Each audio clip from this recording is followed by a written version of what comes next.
Hello everybody, I'm Delegate Ken Plum. Welcome to our show, Virginia Reports. Glad you could join us tonight. We're going to talk about a topic that sometimes we might like to ignore, and that's the fact that we all daily are getting older. And as our population ages, we have special and unique challenges as well as promises. My guests tonight are from the Shepherd Center of Oakton-Vienna, SCOV for short. Michelle Scott, you are the Executive Director? Yes. And Casey Tarr, you're the most important person there. You're a volunteer. That's what makes these programs go.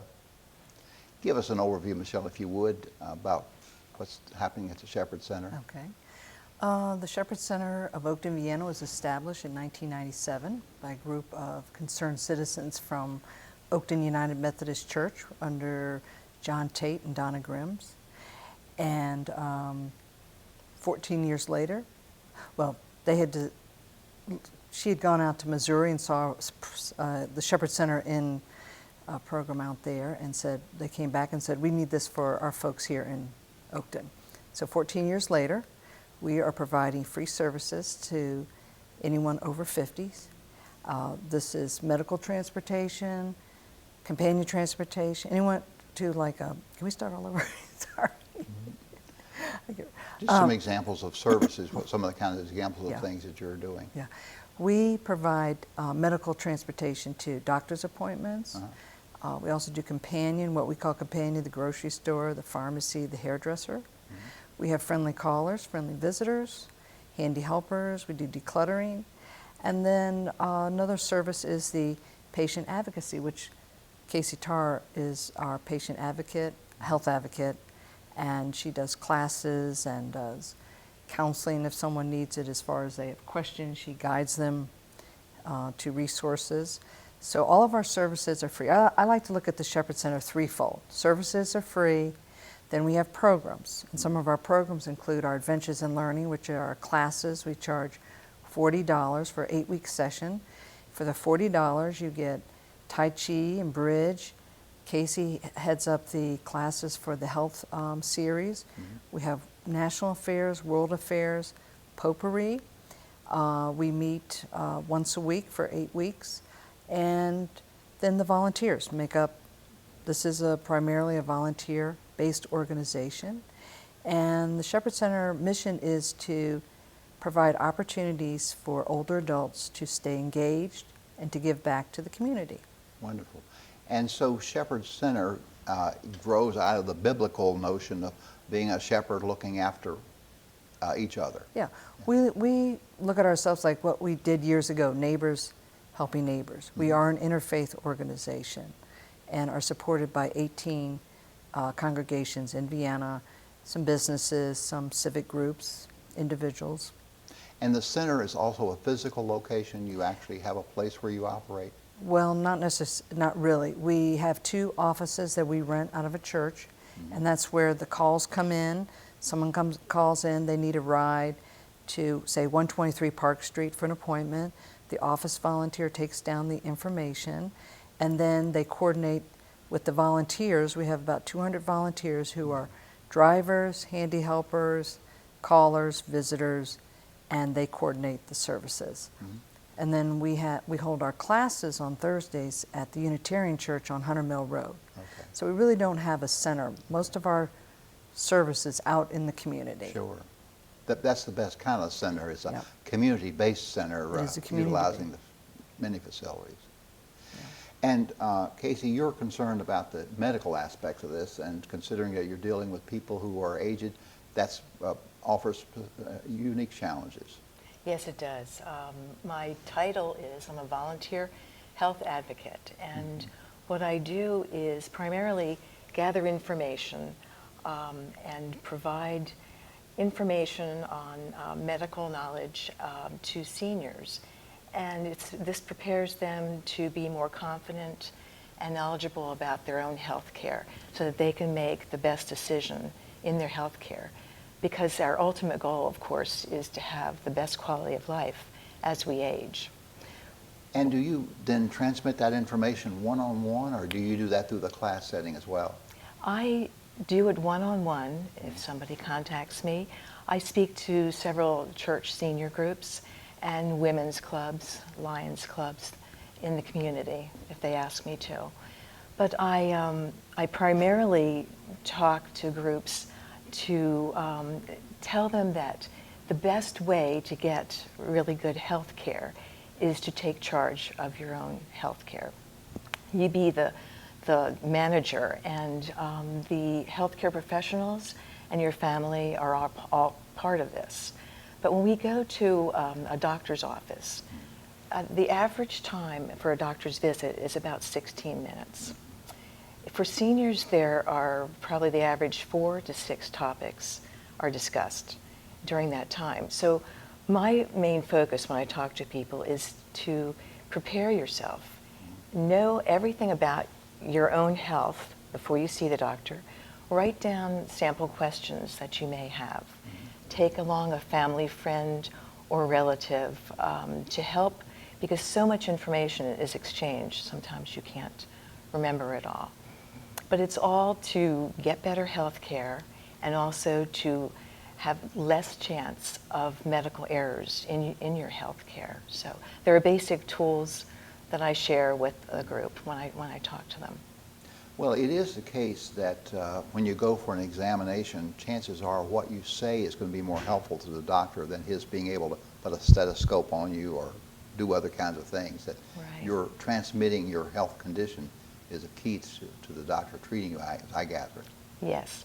And anytime you go to a doctor or specialist or emergency room, outpatient surgery, you know, about 80% of the surgeries are now outpatient. It's really important to have like a medical history. It's a one sheet piece of paper that we have a form, AARP has a form, and it has all of the information pertaining to you.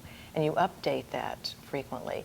Medications, your emergency contacts, your private physician, your internist, any specialist, and your medical history, any surgeries, conditions that you know of. It's all on a piece of paper. Sure. And I encourage people to have that in case, for regular visits and in case you have an emergency, you can do that. The advance directive is another very important basic tool that everybody should have. That's the living will and the power of attorney for health care. So the bottom line of all this is take charge. Yes. Know yourself and communicate that, and don't have things happen to you. You direct the things that need to happen to you to provide for your own health. Right. And there are studies that show people get better health care. They feel better, have a better quality of life when they take charge. Right. Yeah. Yeah. Excellent advice. Now, Michelle, if I need to go to the doctor's office, I can call up. Do I have to qualify, pre-qualify to get Shepherd Center services, or do I have to live any place in particular? We serve folks that live in Vienna, Oakton, a little bit of Reston, and we've just expanded more out to South Reston, to Hunter Woods. We've been doing a lot of handy helper requests from Hunter Woods. Right. We do a little bit of Fairfax.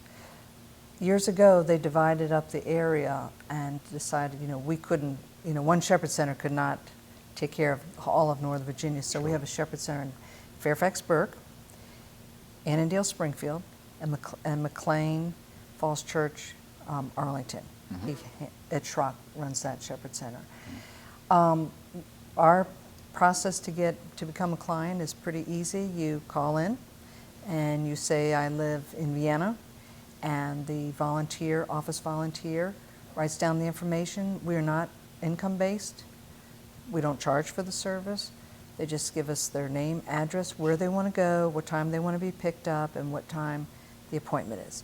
Then the office volunteer looks through the book and says, okay, this volunteer works on Wednesday and can, and then they match them up. So it's pretty simple. And one thing that's really nice about our service is that we give door-to-door service, because a lot of our clients are frail, they're older, so the volunteer usually goes up to the door, helps them get, if they need help getting in the car, waits for them. If they need someone to go into the doctor's office, we've been known to do that, for that second pair of ears that Casey was talking about.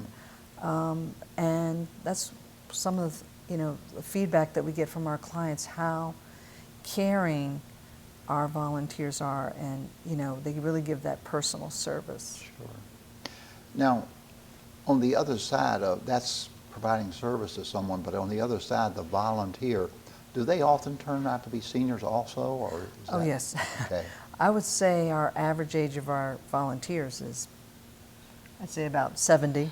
Oh, okay. And in fact, one of my really special volunteers that we just recognized at our volunteer luncheon is a client, and she's 99, and she's also a volunteer. Wonderful. And we have a mail out. We put out a bi-monthly newsletter, Mm-hmm. and she comes and helps with the newsletter. Mm-hmm. And, the service works both ways. Not only do we help the client, but it also is very, I had a volunteer say to me recently, he said, I had this client tell me she was so appreciative of the ride I had given her. He said, I have a 16-year-old and they don't appreciate me at all. Mm-hmm. And he's like in his 50s, and it was just so funny when he came, and he was just, was so appreciative that this client appreciated him. And so it's, it enables seniors to give back to the community and to stay engaged. And one of our goals is to help seniors age in place, to stay at home as long as possible. Well, it's kind of hard sometimes to know in this transaction who gets the most out of it. Yes. Is it the recipient of the Yes. service or the provider? Exactly. And that's what's really great about the Shepherd Center is you see both sides of it. Now, you also accommodate people who need some companionship, somebody to talk to, just to be in touch. Mm-hmm. How does that work? Yeah. Either the person might call themselves, or the county, or a family member, and say that, my mother needs a friendly caller, they need a friendly visitor. Mm-hmm. And we have a group of volunteers, and they're friendly callers and friendly visitors. We've also started, Casey, I'll let her speak about our respite program, which is a new program we just started last year, that we go even a further step of providing some companionship. And maybe, if you don't mind, Casey, you could tell them. No, we have a caregiver support group Mm-hmm. that meets the first and third Thursdays in the Unitarian Church, where we have our classes. And it's a place that people who are caregivers for usually parents or their spouses or family members, and for adults. And it's facilitated by several people, including my husband. And they meet, and it's a safe haven for people who are caregivers, and it's a place to talk about their experiences, their problems, resources that people know about in the community, and just a place they know everything is confidential and they can get support. Because that's been so successful, they have probably 12 to 20 people in the group, and it changes, as things happen.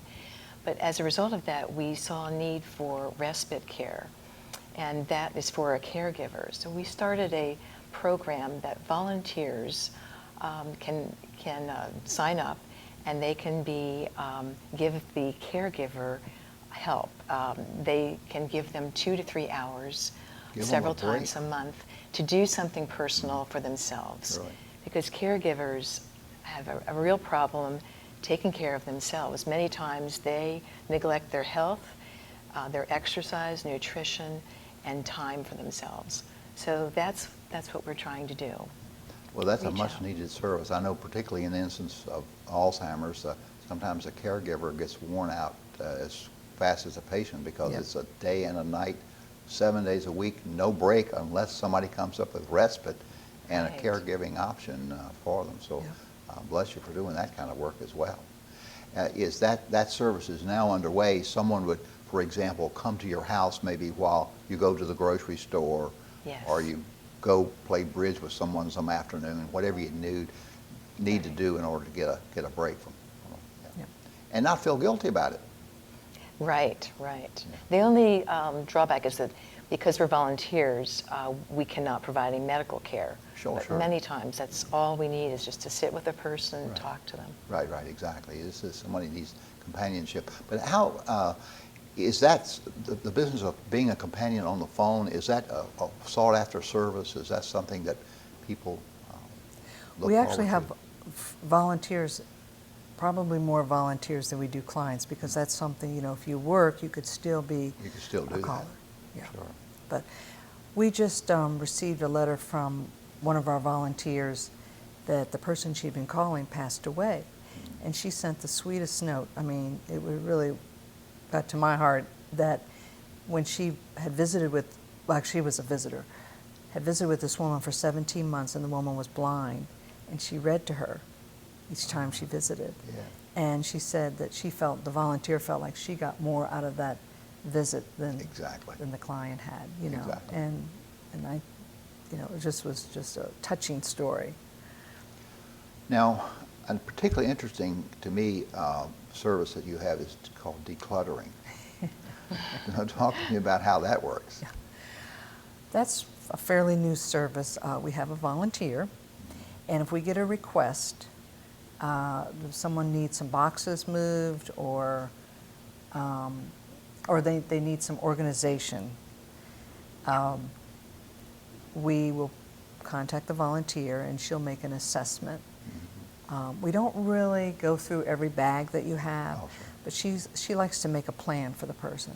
Okay. Now, one thing we have encountered recently that we're really not prepared to handle is hoarding.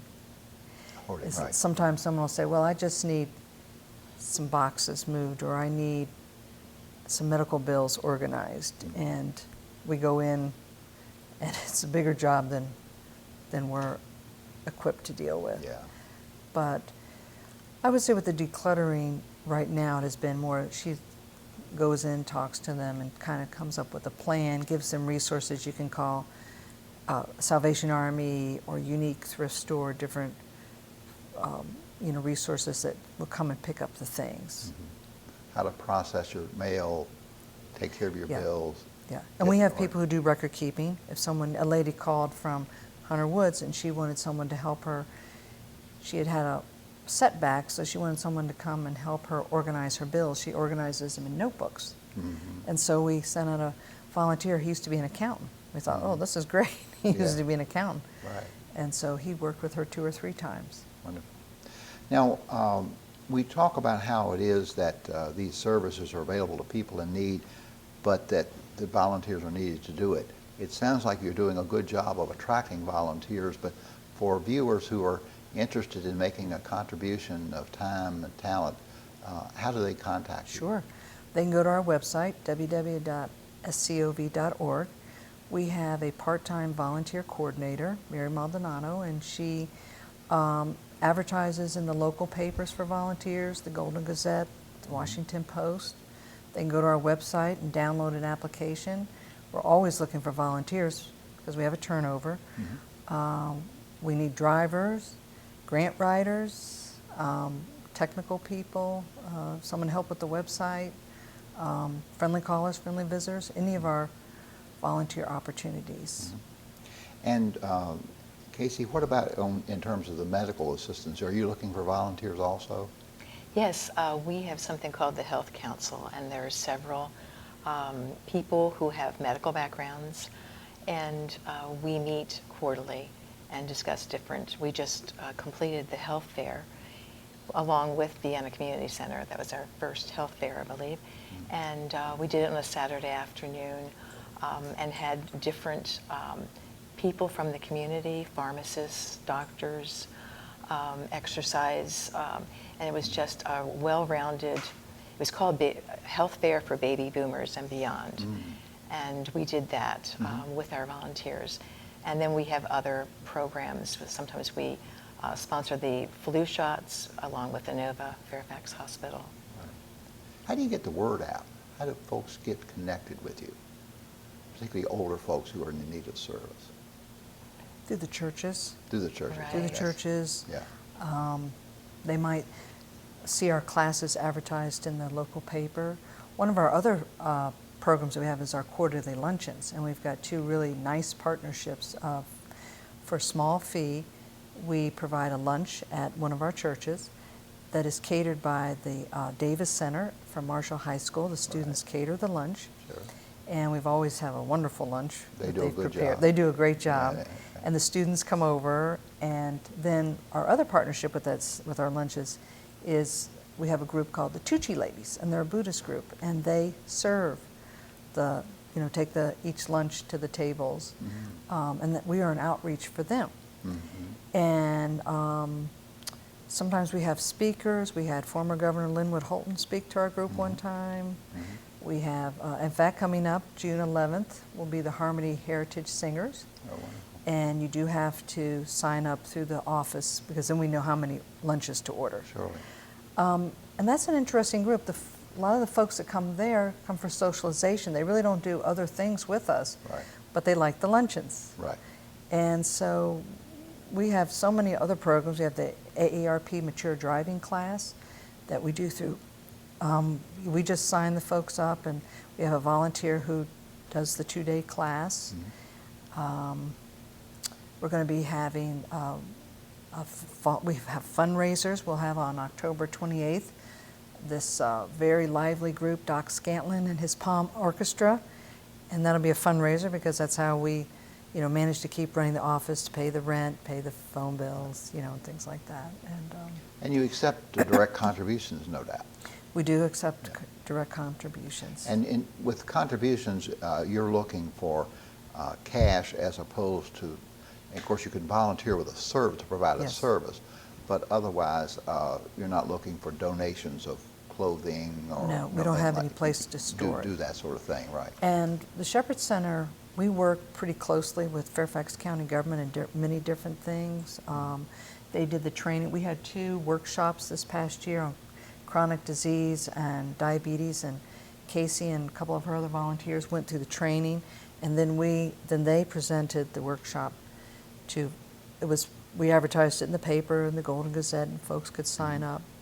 So, and the county calls on us a lot. If they can't provide a ride for someone, they'll refer people to us. So we also participate in their Fairfax Caregiver Seminars, where I will be a facilitator and help the presenter get the room set up, and on caregiving. Usually it's how to be a 101 caregiving or legal tools for caregiving, things like that. But we have a really good relationship with Fairfax County Office on Aging. We do a lot of programs with them.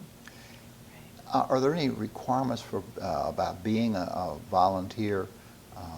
Do you have to make application, or is it just simply you volunteer, Yeah. you're a volunteer? They would probably need, go on the website, download an application, contact us, speak to Mary, then she would have them come in, do an interview, we do a background check, Okay. and we ask for 2 personal references, Okay. and that seems to work really well. Wonderful. And then she does an orientation for each of the different, whether you're a driver or, you're office volunteer, it's a different orientation. And I would say most of our volunteers are, we do use youth for like maybe a special event, like we just had our big yard sale, and we had students who need service hours, and that Right. was great. But most of our volunteers are usually retired. Right. They have the time. And Casey, you've been volunteering for some time. Probably about 4 or 5 years. I retired from the government, and You keep coming back. yes, somebody at our church recommended the Shepherd Center a long time ago to me, and I was just too busy. I was working full-time and volunteering in Washington, D.C. in a clinic. And so when I retired, I did drive people for a little while, and then I became very active as the parish nurse left. She had some health issues with her family, and I sort of took over, not as a parish nurse, but as a health advocate. The one clarification I'd like to make that people ask me many times is, do you have to attend one of the churches that supports us? Right. And I say, no, you don't. You just have to be in a certain vicinity, and then to volunteer, of course, you can live anywhere. The key to entry for those who need service or those who want to volunteer, as with everything today, turns out to be the website. That's the place to go to. The website, or call the office at 703-281-0538. We're okay, I'm going to do that again. Do that, 703 281 0538. 0538. The office is open Monday through Friday, 10 to 2, and we're usually there till about 4 or 5. And your answering machine takes care of it when Yes. you're not there. Yeah. 703-281-0538 is the phone number. And if you are on the computer, you can go to www.scov.org. That's right. And SCOV, of course, is Shepherd Center of Oakton-Vienna. Yeah. And one day you're going to make it OVR and put Reston in your name too, right? But those people in Reston can call upon you for Yes. services as well. Yes. And certainly we need volunteers and contributions. And We've contributions. Yeah, got to that's- recognize that ultimately we have to pay the bills, so We have- we have to get contributions as well. Well, we're getting older, and there are more older folks in our community. Aging in place seems to be the way to go, and certainly I believe most all of us would want to, if we were able to choose, would be to stay in our homes to be able to be of service. So I want to commend you, Michelle Scott, the Executive Director, and Casey Tarr, the Health Advocate, for your work with Shepherd Center, and we appreciate you being with us on the show tonight. All right. Thank you. Thank you, ladies and gentlemen, for being with us on Virginia Report. I hope you'll join us next week at the same time. This is Ken Plum. Good night.